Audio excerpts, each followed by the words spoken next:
what we need to do now is a practical, what I'll call a practical, where I'm going now to direct certain questions to you, and one amongst you needs to get up and give an answer, right? I will then help you with your answer, okay? So right now, I want one male to get up now and stand in front of the microphone. So the question is going to come to you. Okay, go ahead, stand in front of the microphone. And one female to take the microphone. So you can't switch it. The question comes, you have to answer it. All right? First question. Has the sister got the microphone? Okay, understand that this is, as I said, this is a practical. I'm going to throw a question to you, which is commonly thrown to Muslims.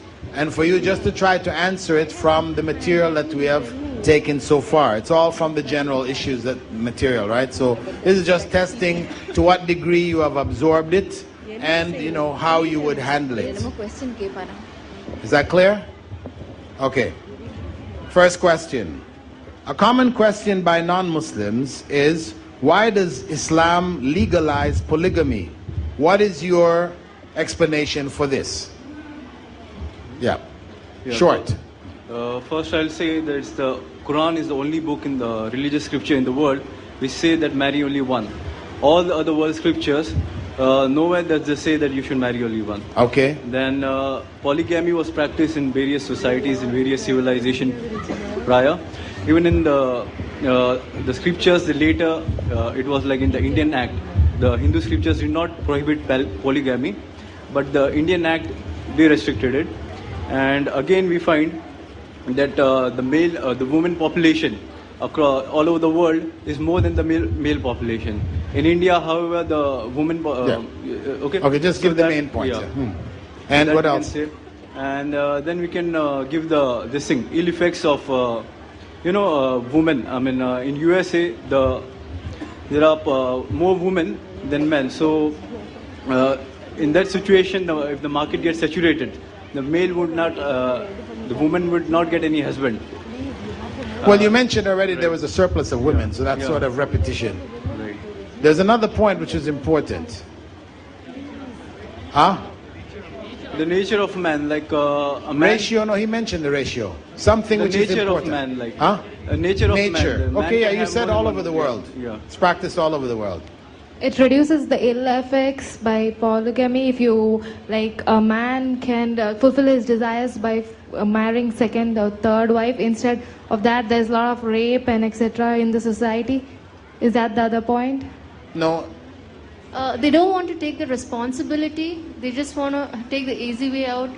No. Remember, the question is, why does Islam legalize polygamy? Now, I gave you a lot of information. You don't want to just throw out information back at them. You want information that is directed and focused at the question. Why does Islam legalize polygamy? Okay, as brother is saying, I mean, this was mentioned by the brother already, sort of, that Islam was not the first to legalize polygamy. Polygamy was already in practice. What Islam did instead was? Legalized. No, permission.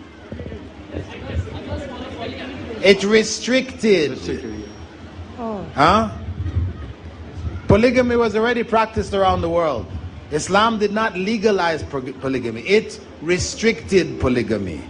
You brought the example of, it's the only one that says one. But, I mean, that is not really addressing the point here. Why does Islam legalize polygamy? So we say to that question, we try to make our answers directed to the question itself.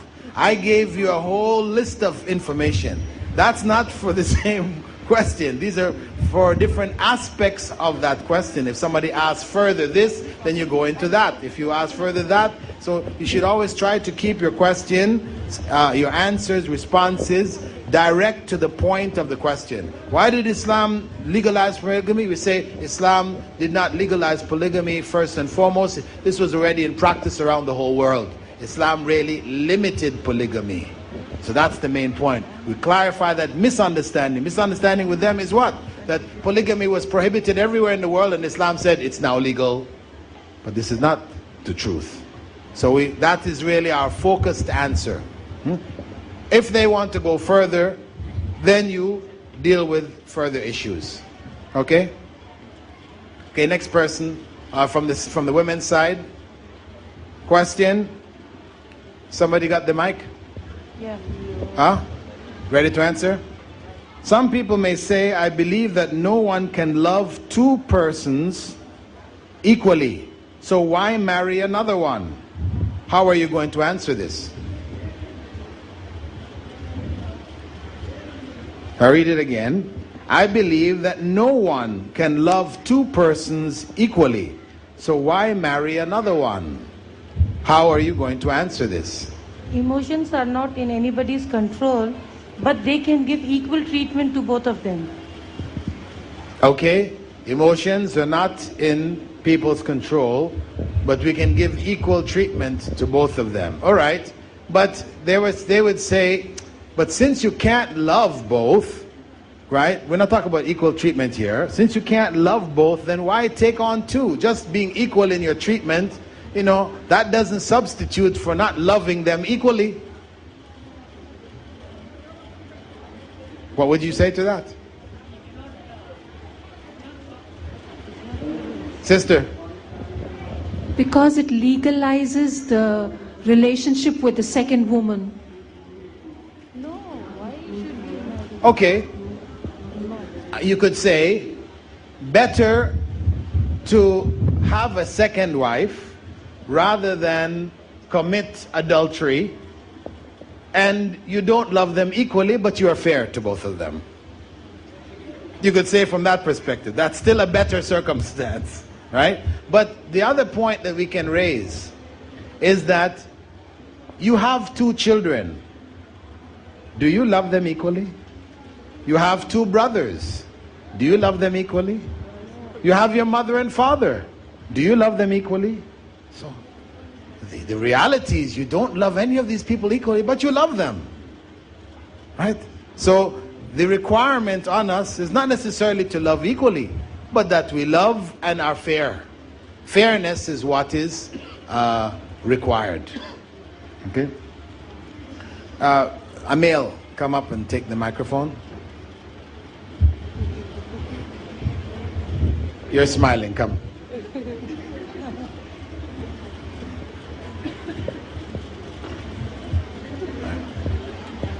If someone asked, how come Muslim men can divorce their wives so easily? They only have to say, I divorce you 3 times. Isn't that unfair and unjust to married women? How would you correct this misunderstanding? Is it not very easy to divorce in Islam? But it is a general misconception that if I say I divorce 3 times, that is divorce. But there are some procedures in which, suppose the woman has to stay in the husband's house when he declared divorce till 2 menstrual period. Okay, the main point that you want to say here is that it is not simply to say I divorced 3 times that they're divorced. So then you'll have to bring the points that I mentioned before to clarify that there are procedures. You said there are procedures, it's not so simple. Okay. The other point that we should also mention with regards to the ease of divorce. What is the other point? Ease of marriage. Huh? Ease of marriage. The ease of marriage. That marriage is relatively simple. A person says, I do. So why should ending that contract be, saying I don't, why should it be made unnecessarily complicated? Right? Okay, have a seat. To the women's side, there's the microphone to somebody else now. To anybody. Just take the microphone. Don't be shy. This is just for your own practice. Just you have it in your hand. Don't pass it back. Just answer it. It's not a momentarily decision. There's a lot of factors that need to be met before such an Yeah, actually, I'm not asking the question anymore. I'm giving you a different question. Okay, you have it? Ready? How would you reply to a non-Muslim who asked, why do men in Islam get more inheritance than women? Somebody else. The person with the microphone, please answer it. No, you're passing the microphone around. You see, I wanted the person who had the microphone to try to answer it.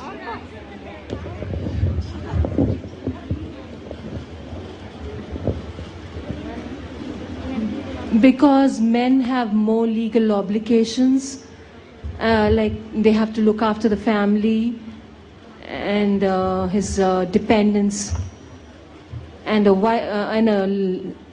girl simply, she's just dependent on somebody else.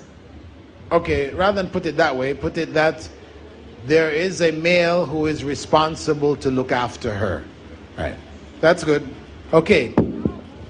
If a non-Muslim claimed that the status of women in Islam is inferior to that of men because their testimony isn't equal to that of a man, what would your response be? Actually, I can't able to understand. Testimony what? No.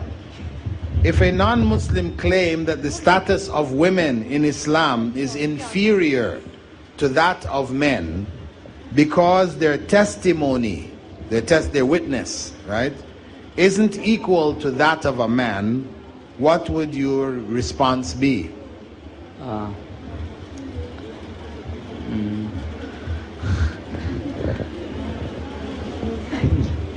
I'm very nervous. You're nervous? Okay. Next. Go ahead. Tip for dawah, you have to get over your nervousness. Okay. The question again, please. If a non-Muslim claimed that the status of women in Islam is inferior to that of men because their testimony isn't equal to that of a man, what would your response be? This is not in all the situations. This is just for specific situations where men are deemed to have more expertise than women. For example, as in business, where the norm is that males have more expertise and females do not have that kind of expertise. In that case, a female witnesses, you require 2 female witnesses. But in other situations, like for example, the example you gave of breastfeeding, 1 female witness is enough. Okay, good answer. Now, back follow-up question. If they said to you after that, but women today have business expertise, so why can't we then accept 1 witness? Okay, today's society, what society is following today is not the normal attitude. This is a majority only in cities, in major cities, but even if you see in developed countries like England or America for that matter, you see in the countryside that people still follow what Allah has prescribed for us. And that is a normal thing. Today women working in these situations, and I would quote the example you gave, wherein people like, the World War I example and World War II example and all that, how this situation has become abnormal, that leads business women. Okay, business women. So the main point is that you stress to them that this is an abnormal situation. It's not the norm. And it is only limited to certain parts of the world. The majority of the world still follow the normal pattern of women looking after the home, men outside doing business. That's the norm. Okay, to the sisters, somebody pass the microphone on to somebody else now. Who has the microphone, please? Okay, you have the microphone.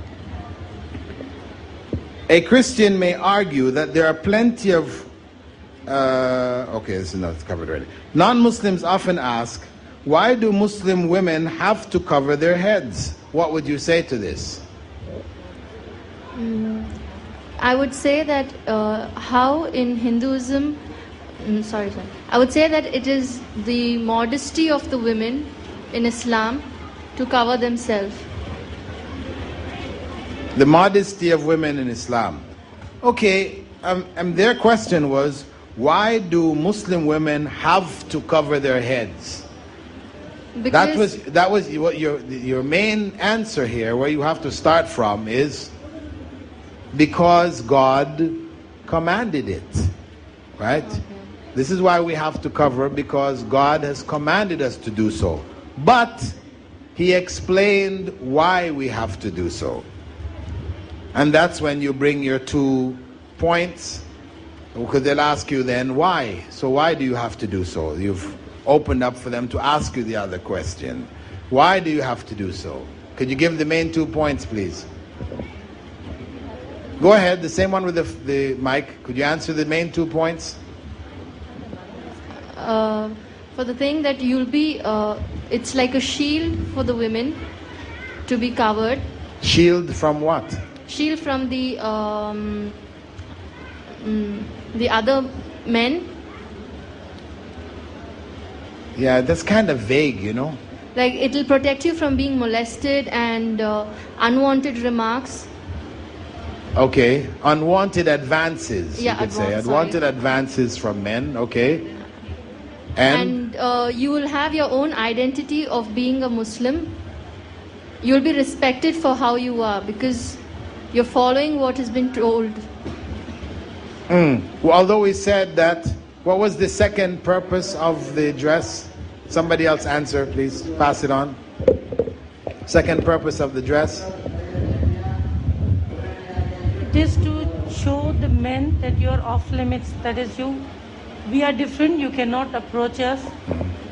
Okay, so our dress, the dress then becomes, as we said, a fashion statement. It is a statement about who we are and what we stand for. Right? So let the society know that we are modest, chaste women who are not interested in such things. Okay. To the men who will stand up.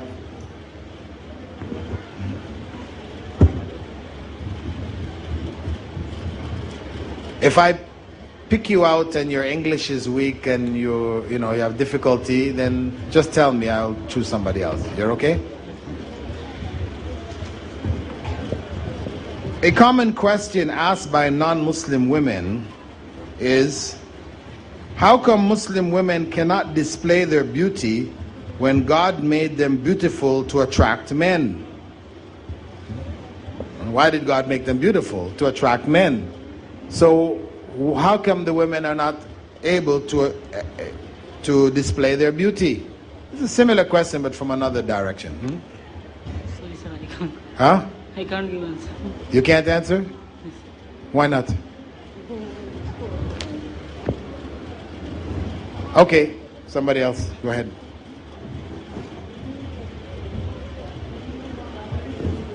She can in fact display her beauty to her husband, to her close family, and within her female sisters. Okay, it's good. Stay there. The good point that they are making a generalization that she can't display her beauty to men. So he said, no, she can display her beauty to men, but it is to a restricted group of men. So their next question would be, why only those men? Because to prevent yourself from the various other consequences like not wearing hijab and all, being molested or being evoking illicit feelings of other men. Yeah, okay. The point is that when you attract men, you're also attracting their advances. And you don't want those advances, right? You don't want the consequence of those advances, so that's why you're limited to the group who can appreciate your beauty without harm coming along with it. Good. Thank you. To the women, you have another point?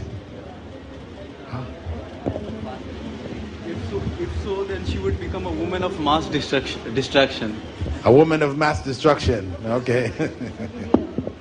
All right. I would like to add a point here, if you allow me to. Please. I would explain to that person about a rose or any flower which has attractive petals, and it is there to attract the bee. Okay. And if it has the scent and the flower and the color, It has to allow the bee to sit on it. All right. Otherwise, it's not supposed to have the scent and the color and the attractiveness. All right. So, I mean, the point you're trying to say here is that once you attract, you should be ready for the consequence. Yes. Right. Good point. Good point. Okay, on to another sister who hasn't answered. Yes.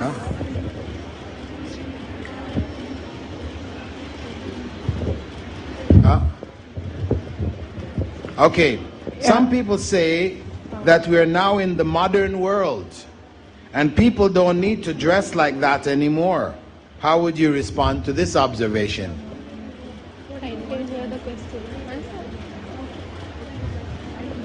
Who's got the microphone, please? Answer. No. Repeat the question.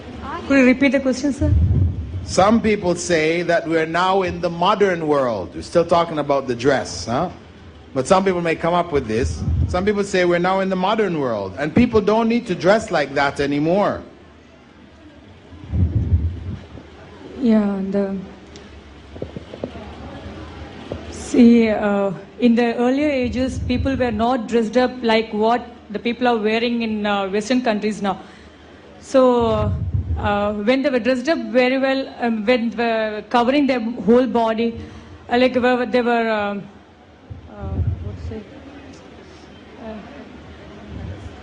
not harassed. But now, after dressing up, they reduced their dress size, they are being molested or harassed by others. So can we say that? Well, the crime rate has gone high now. Yeah, but this is not addressing their question.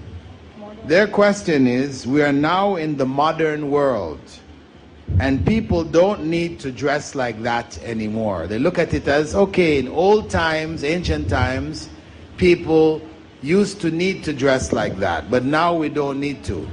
So what is the point that we really want to get to here? Whether it is old times or new times, the modesty of the woman is still at stake. Mm-hmm. She will get raped and molested in the olden times if she exposes herself, and even now it is actually on the increase because of the reduction of the size of her dresses. So whether it is an old era or a new era, modesty is what is at stake. Right. The basic point is that human nature hasn't changed. Human nature hasn't changed. Ancient times, modern times, it's the same human nature. And this is why Allah, God, prescribed for women to cover themselves from ancient times, and that law will remain until the last day on the face of this earth. Okay, this is a common question that people raise with regards to Islamic teachings, Islamic law, etc. You want to go back to 1,400 years ago? You want to apply laws that were discovered or was revealed at that time? We're now, in the 21st century. We need something that matches the 21st century human being. But we say it's the same human being. The same human being. The desires of human beings, the jealousies, the loves, the various emotions of human beings have not changed. Only the technology that we have and the development of our materials allow us to express it in different ways, but it's still the same desires. An animal lover might claim that the Muslim method of slaughtering animals is inhumane. How would you reply to this? Well, I would say that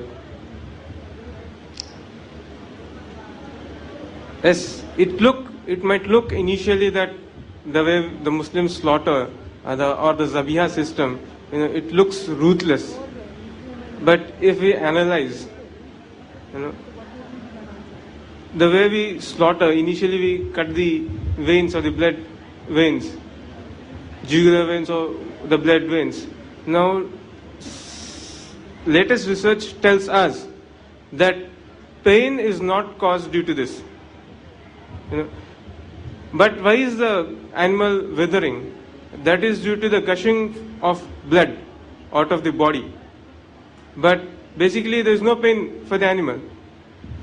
So when there is no pain, there is the question of killing the animal in a ruthless manner doesn't arise at all. You know, if it is for Christians, if we are discussing, then they also have meat as we have. You know. But their system of slaughtering animal is much more ruthless than we do. As you were telling, all the animals are hanged on this thing, and they are put in the water, and the water is electrocuted. You know, that is a more ruthless manner of killing an animal. Okay, so our main point is, first, when they said it's inhumane, you pointed out what does inhumane really mean? That we're doing it in a harsh and painful manner. You clarify that you said modern research. Actually, you could even give a simple example of a razor blade. You know, a razor blade is very sharp. You handling a razor blade can cut yourself and not even realize you've been cut, isn't it? Any of you have handled a razor blade, you can cut yourself, you don't realize until you see the blood coming. So and that is when you explain to them, when we cut the neck of the animal, we use an extremely sharp knife. We have to sharpen it like a razor. So when we cut the animal doesn't feel it. So that's the point. Modern research, I mean, if you can remember, okay, it's in Germany, but it's a bit complicated. You know, in big talks you use that. In smaller talks, you just give the example of a razor blade, right? And then you give the other side, which is that their methods, the so-called humane methods of slaughter, which involves inflicting great amounts of pain on the animals, whether by electrocution or by clubbing. Okay, good point. If a non-Muslim asks, what does halal meat mean, what would be your response? Halal would mean that meat which is slaughtered within the bounds of the Islamic Sharia, and also the meat from the sea, which is halal in and of itself. Saying Bismillah, that is within the bounds of the Sharia, means saying Bismillah before you slaughter it. That is Bismillah, saying in the name of Allah in a more in the manner in which they will understand. That is saying in the name of Allah would make that meat halal. Yeah, remember now, you're talking, this is a tester, you're talking to a non-Muslim, right? You're talking to a non-Muslim. You want them to understand what you're trying to say. So now you have to remove any of our technical terms that we use. Okay, so try to explain it again. Remember, it's a non-Muslim you're talking to. What does halal meat mean? Halal meat means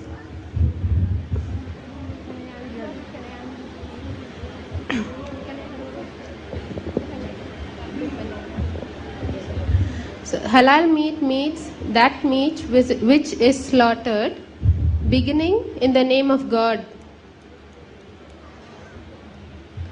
Okay, so if a Hindu took an animal and said in the name of God and slaughtered it, can you eat it?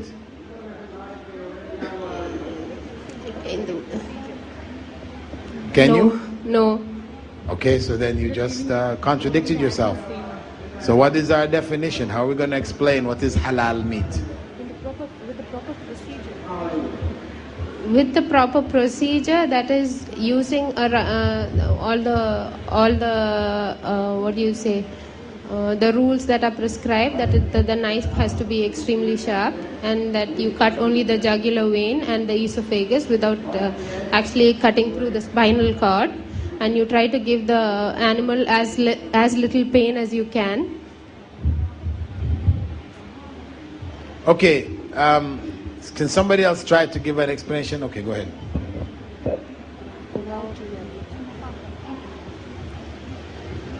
Non-Muslim asks you, what does halal meat mean? Our God has permitted us to eat some meat and forbidden some other meat not to eat. And moreover, the meat has to be slaughtered in a manner which prescribed by our God. This is halal meat. Okay.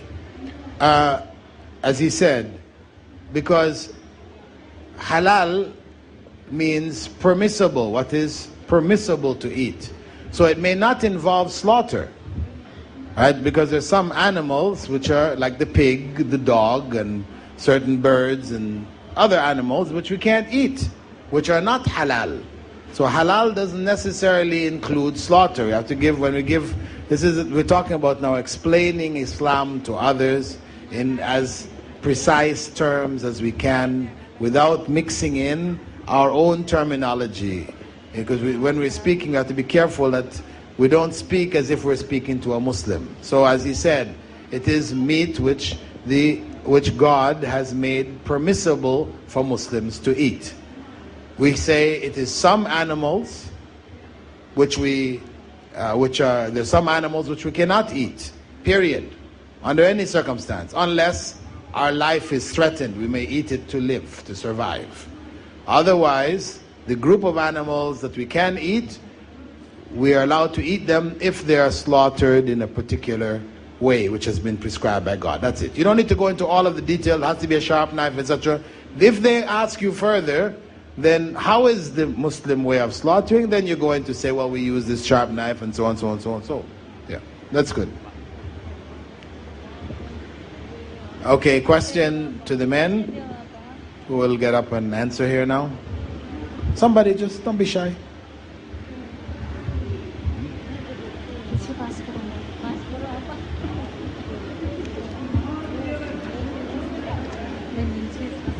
If a non-Muslim accused Muslims of spreading their religion by killing people who didn't accept their religion, how would you respond to that?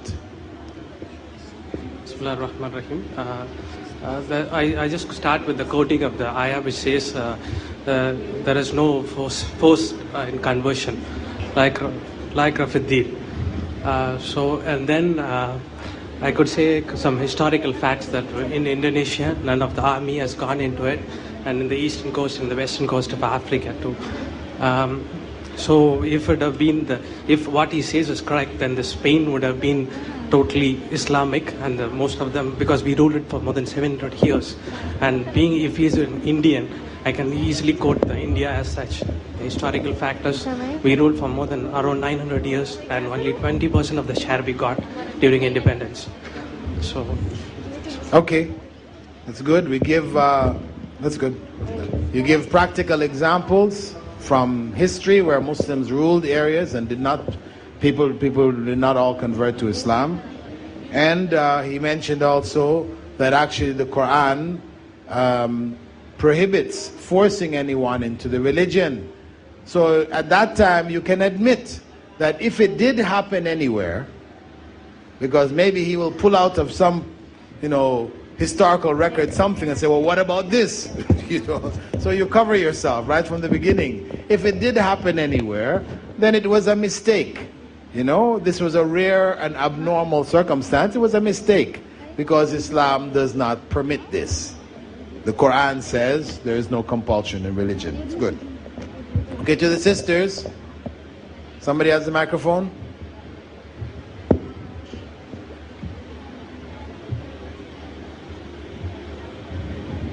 See, you shouldn't be shy about taking the microphone and trying to answer, because, when the situation of da'wah comes, you're not going to have a chance to pass the microphone on to anybody. Somebody asks you a question, then you just have to deal with that question. You guys looking around for somebody else to give the microphone to, So just take it and try. If you can't, then you pass it to somebody else. Okay? Question. You ready? A person may say that there is no compulsion in religion, but Muslim parents force their children to accept Islam. How would you answer this accusation?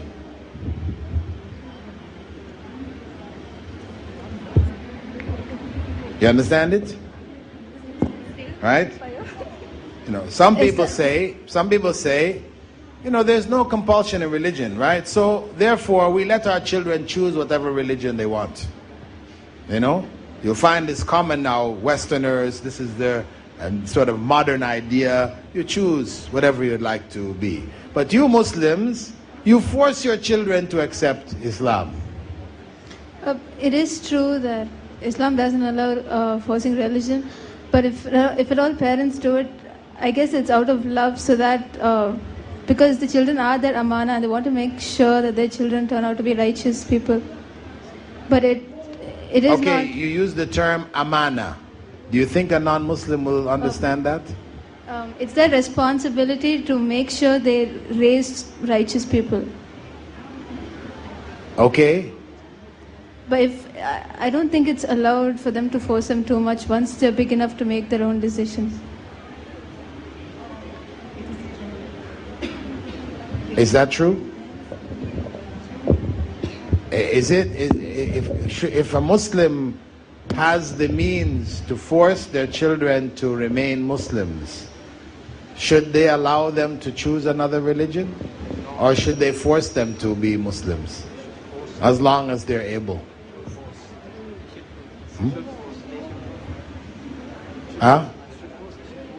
We should, as long as we're able, we should force them. We're in a position of authority, we should enforce that law. Why? Because Islam we believe to be the truth. So when people take a liberal attitude towards religion, that really it doesn't matter what religion you follow, they can say to their children, choose what you want. Because that's they're coming from a different background, a different perspective. They're oftentimes in doubt about their own religion. Okay? Whereas from the Muslim perspective, we believe that Islam is the truth. So to say we are going to just give our children free rein to do falsehood, to do things which are harmful, which will destroy them, no. The parent, in the same way we will stop the children in their play, in their activities. We don't just tell them you can play with anything. Okay, there's a razor blade, you can play with it. You can play with a knife. You can no. We will restrict them and we will stop them from playing with certain things that we know to be harmful and are destructive. Right? So our attitude in terms of raising the children is that yes, we will try to, of course, let them understand. They will naturally try to do what we do growing up with us, and we will encourage them and try to keep them within the fold as long as we can. Of course, once they're beyond our control, they become adults. If they choose otherwise, then that's something beyond our control.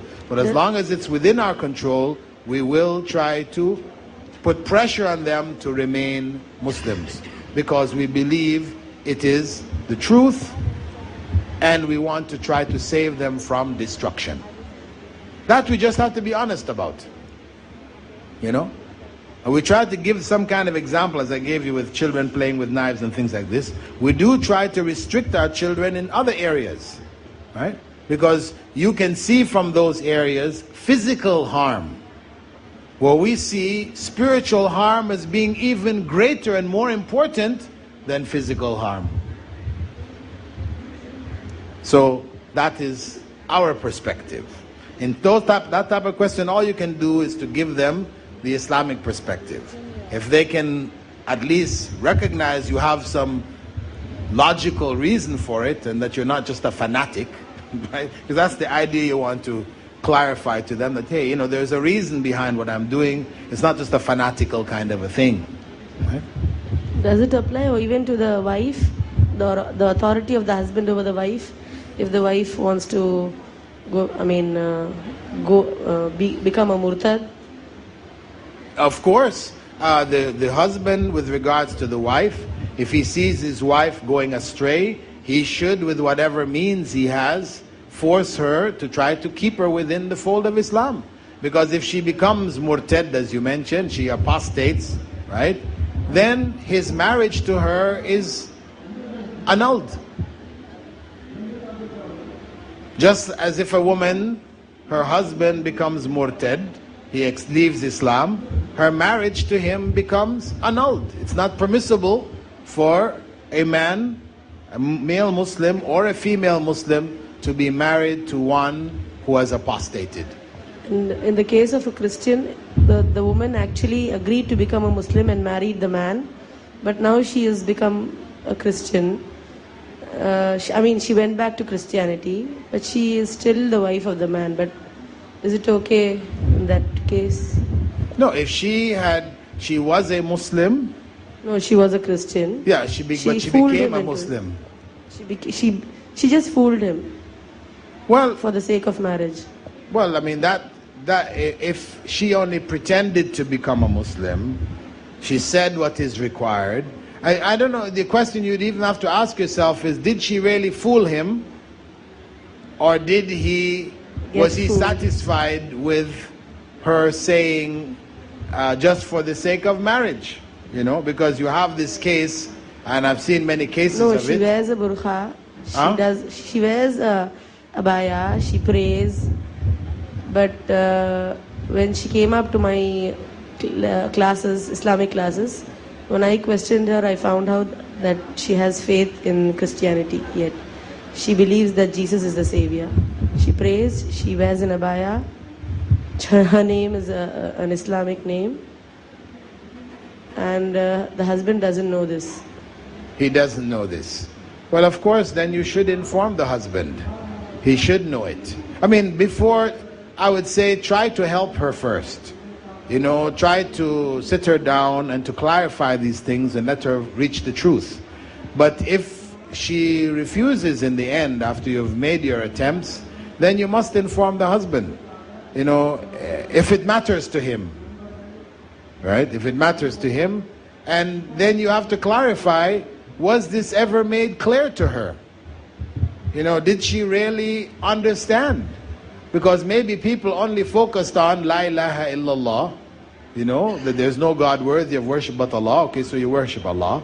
And Muhammad ﷺ was a messenger of Allah. But they didn't go into, who was Jesus? Because usually myself, when somebody comes from a Christian background, they say, I want to accept Islam. That's the first thing I ask them. You know, who is Jesus in Islam? Because that is their area of confusion. So you need to get that clear. And sometimes people ignore that and just focus on the other part of La ilaha illallah, right? Muhammad Rasulullah, which could be accepted, and the person still has in the back of their mind that Jesus is the Savior. So we have to look back to see where the mistake was. Maybe it was that they didn't explain to her properly, right, from the very beginning.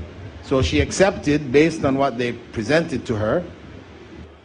Alhamdulillahi Rabbil Alameen. Wassalatu wassalam ala Rasulil Kareem. Wa ala ali wa ashabi. Wa man istanna bi sunnati ila yawmiddin. All praise is due to Allah, and may Allah's peace and blessings be on the last Prophet Muhammad sallallahu alayhi wa sallam, and on all those who follow the path of righteousness until the last day. We finished off in the previous session the practical for general issues. Now we will be looking at certain specific targets of da'wah and what is necessary for us to know about their belief systems, their arguments, their lines of reasoning, etc. So we'll now begin to look at atheists, deists, and agnostics as one group. Then we'll look at Christians, and then we'll look at Hindus in terms of da'wah and how da'wah should be directed towards them. The first group that we are going to look at are the atheists. An atheist technically is one who disbelieves in God. He believes that there is no God in existence. A deist is one who believes that God exists, created the world, but thereafter assumed no control over the lives of the people. He created the world and let it run by itself. He didn't communicate to human beings. And the third group, the agnostics, are those really who don't know, or one who thinks it is impossible to know whether there is a God, a future life, or anything beyond the material phenomena. He says, I don't have enough evidence to say there is no God, nor do I have enough evidence to say there is a God. And Sir Aldous Huxley is the first one in 1869 to coin this term agnostic. So if we start with the worst case scenario, that is the individual who does not believe there is a God. His approach basically is to address believers as fanatics, people who believe in God based on blind faith. Blind faith. Not logic and reason, but blind faith. Whereas his or her disbelief, atheism, is based on reason, logic. That's how they usually present it. However, in dealing with atheists, we need to establish the point to them that belief in God is in fact logical and reasonable, and that it is the disbelief in God which is illogical and unreasonable and based on blind faith. We turn the tables around. How? First and foremost, we can point out to them that if belief in God was illogical, then the founders of logic, who are the people who are referred to as the founders of logic? Huh? In ancient times, the Greeks. The laws of logic were written down by the Greeks. It's not to say that they really invented logic. Maybe there are people before who knew it, who used it, etc. But they wrote it down. They wrote it down as a system, like a mathematical system. Logic. A equals B. If A equals B and B equals C, therefore A must equal C. And so on and so forth, right? They had a whole system that they worked out. The Greeks. They were known for their logic. Inventors of logic. So, how is it then that Plato and Aristotle, the leading thinkers amongst the Greeks, concluded, using logic and reason, that there must be a God? Right? Plato and Aristotle both held the position that there must be a God. So if it was so logical and reasonable not to believe in God, then how did they get there? Right? So we're saying then that, in fact, logic and reason should take you to the belief in God. And let me stress that wherever people go in the world, whatever generation we look at, civilization, backwards or modern, all of the vast majority of people believe in God. The vast majority of people believe in God. So we could say, in our terminology, by ijma', by ijma, the consensus of human beings in this world, they believe in God. Those who don't believe in God have always been a very small minority. Always been a very small minority. And in fact, the believers, the people who hold that there is a God, being the majority, indicate by their majority that the belief in God is something natural. It is something natural. Because the natural things that we do are things that you find people doing everywhere. The learned things, things that we learn by nurture, we will find them in some places and not in others. This is an argument that anthropologists, sociologists have, the argument between nature and nurture. They say, what is natural? What are you born with? And what are the things that you learn? You're born with a desire to eat, but you learn the types of food to eat, how to eat, with knife and fork or whatever, or spoon, or these are the things you learn. But you don't have to learn to eat, right? You don't have to learn to want to eat. This is something we're naturally born with, nature, right? So they have classified many of the things that we do in these two categories, nature and nurture. Belief in God, traditionally anthropologists classify that as nurture. We believe in God because the society we're born in believes in God, and it's something inherited. We're taught this. It's not something natural.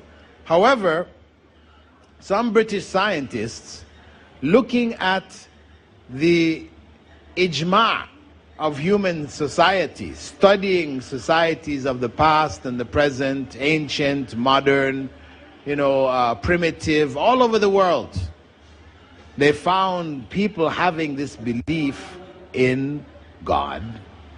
They posited some years back that perhaps belief in God was natural. Of course, when they made this suggestion, they were laughed out of the scientific conferences that they made the proposal in. The scientists scoffed at it. This was nonsense. Who would dare to say this? After so many years of believing that it was by nurture, Freud and Durkheim and other psychiatrists and sociologists had already explained where the belief in God came from certain human complexes and all this kind of stuff. How could somebody come around now and say it's natural? Well, they argued, but it's everywhere. And this is the sign of it being natural. Anyway, what happened following that was in 1997, scientists at the University of California, neuroscientists, studying the brains of people who had abnormalities in their brain activity, people who had seizures and strokes and these kind of things. They were studying the brains of different people, living people, probing, testing, recording data, etc.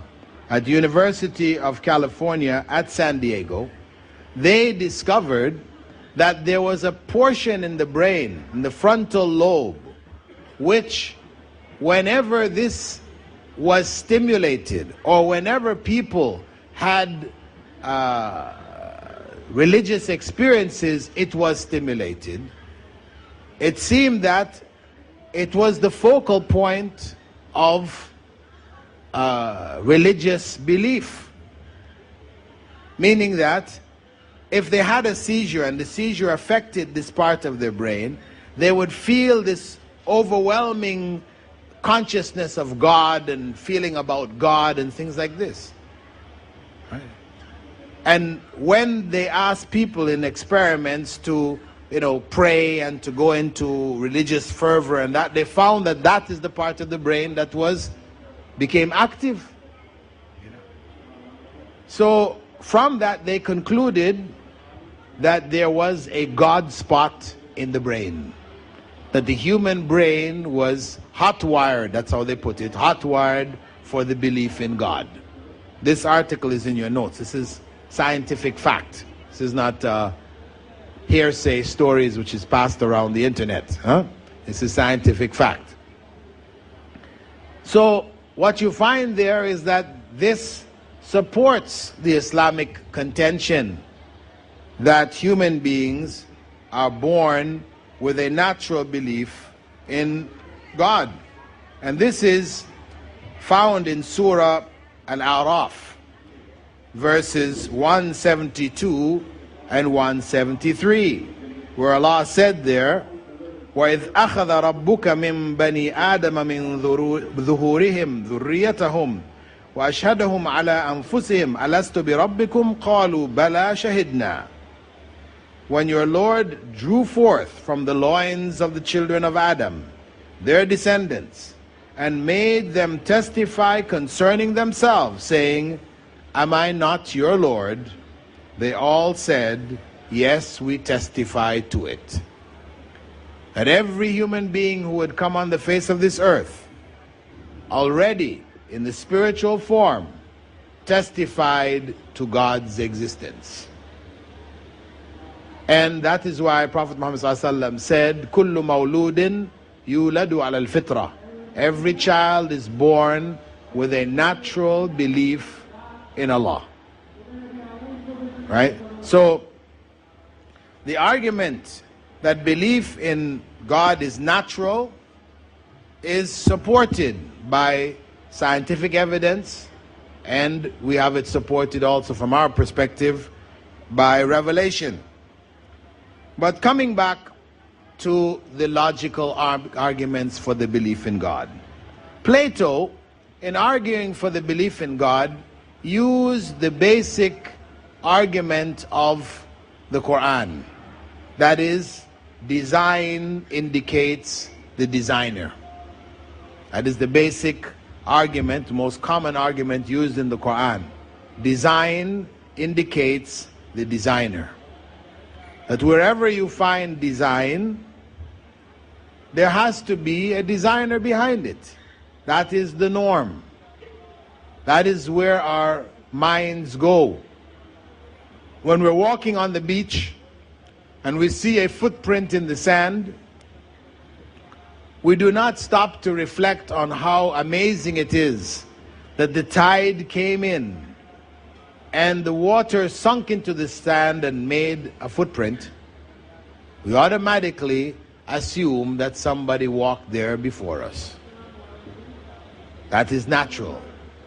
Design indicates a designer. The ancient Arabs used to refer to it saying that al-ba'la tadullu ala al-ba'ir, that the dung of the camel indicates the camel. When the Bedouin was riding on the desert and he came across some camel dung, he didn't stop to think about how amazing it was that the wind blew the sand into these forms and rain fell on it and mixed up with some straw or some leaves, whatever, and you ended up with something looking like camel's dung. No. He automatically assumed that somebody rode by there on a camel and the camel dropped its dung there. That is the obvious. The obvious, right? Design indicates the designer. So, that led Plato to conclude that since there is design in everything we see in this world, and truly, no matter where we look, out in space, inside the atom, in nature around us, water, snow, sand, wherever we look, we just find designs everywhere. Design. So this implies that there must be a master designer who designed everything. And that's what led Plato to conclude that there has to be a God. Allah said in the Quran, أَفَلَا يَنظُرُونَ إِلَى الْإِبِلِ كَيْفَ خُلِقَتْ. Will you not look at the camel and how it is created? The camel is specially created in such a way that it will survive on the desert. It saves water in its hump. It has organs in its nostrils. The way its feet are designed to minimize the loss of moisture from its body, so it can last for days on the desert. This is special creation. Special creation. So this is, Allah calls us to reflect on the design of the camel, that there must be a designer for him, you know, and so on and so forth. So the argument from design, as we said, is the most common argument used in the Quran. What is the response of the atheist to the argument from design? What does he say? What does the atheist say? Huh? The design came by itself. Now, they usually say it came by accident. The design came by accident. It was accidental. That if you have enough accidents, that design will happen. Meaning, you know, you take a pail of paint and you throw it against the wall. Sometimes when the paint hits the wall, you might find it looks something like a hand, or it might look something like a head, or a foot, or something. It may have something looking something like something else. By accident. But if you mix that pail of paint, red, blue, yellow, green, and all these different colors, and you threw it against the wall, do you think that you would ever, by accident or by chance, create the Mona Lisa? You know the Mona Lisa? Very famous painting, right? The Mona Lisa, smiling woman, right? If you mix the paint and you throw it 1 time or 2 times or 3 times or 100 times, do you think you would ever come up with the Mona Lisa? Do you think so? No. Never. It would never happen. The first time you try to do it, the chances of it happening are 0. The same as the last time you try. It's the same. It's not going to happen. The way they like to put it, the atheists, they say if you put 100 monkeys in a cage, I don't know if you heard the monkey example before. You put 100 monkeys in a cage and you give them 100 typewriters and sheets of paper. Let them bang away at the keys with their heads, their noses, sitting on the keys, beating it with their feet and everything. Eventually, if you gave them Arabic typewriters, one of them is going to type out the whole Quran for you.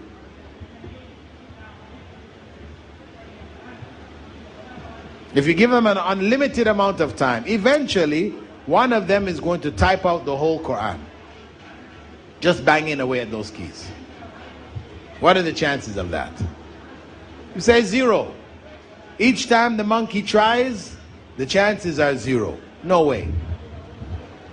What happens when you present this to the atheist will say, but mathematicians and scientists, they say that the chance of this happening is 1 to the minus 0.0000, or maybe they put 1,000,000 zeros after it.